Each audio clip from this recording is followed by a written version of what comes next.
आज दिनांक 16 मे. आजच्या प्रवचनाचा विषय देह हा परमार्थाचे साधन समजावा. संतांचे काम तुम्हाला देहबुद्धीपासून सोडविणे हे आहे. तुम्हाला मुलगा देणे, तुमचे दुखणे बरे करणे म्हणजे विषय देणे हे नव्हे. जो जो परमार्थाला लागावे तो देहबुद्धी तिथून ओढण्याचा जास्त प्रयत्न करते.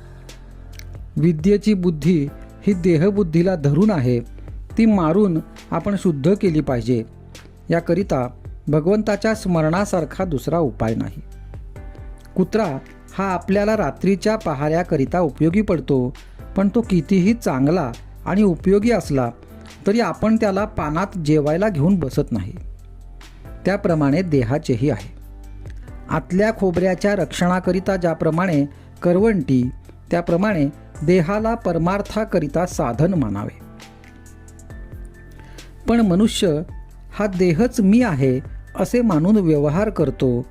वास्तविक आपण देहापासून निराळे आहोत असे पदोपदी दाखवित असतो.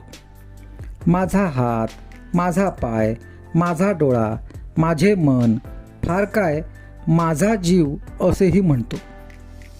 पण वागतो मात्र मी तोच आहे असे समजून.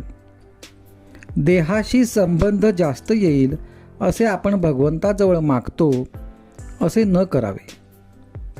आपल्या देहावरचे प्रेम कमी होण्यासाठी दुसऱ्यावर प्रेम करायला लागावे. प्रेम बसायला आपल्याला आपल्यासारखाच देहधारी लागतो. कुत्रे रडत असले तर आपल्याला नाही वाईट वाटत, पण एखादे लहान मूल रडत असले तर वाईट वाटते. देवावर प्रेम करायला देवाला आपल्यासारखाच देहधारी कल्पावा लागतो. म्हणून आपले देहावरचे प्रेम कमी व्हायला, देहबुद्धी कमी व्हायला सगुण मूर्तीचे, सद्गुरूचे ध्यान करावे लागते. ते जसजसे दृढ होत जाईल तसतसे आपण स्वतःला विसरून जातो आणि आपण देहाच्या पलीकडे गेलो म्हणजे सद्गुरूचे खरे स्वरूप हे देहातीत आहे असे प्रत्ययाला येते. देहबुद्धी नष्ट होईल तसतशी सद्गुरूची खरी ओळख होईल. ज्याने देहाभिमान नष्ट केला त्याचा मोठा ज्ञानीसुद्धा हेवा करतो. मी देह म्हणावे या पलीकडे दुसरे अज्ञान कोणतेही नाही. मी भगवंताचा असून देहाचा म्हणणे यासारखे दुसरे खोटे नाही. प्रपंचात संकटे येतात तरी पण तो सोडावासा वाटत नाही. याहून भगवंताची माया ती कोणती?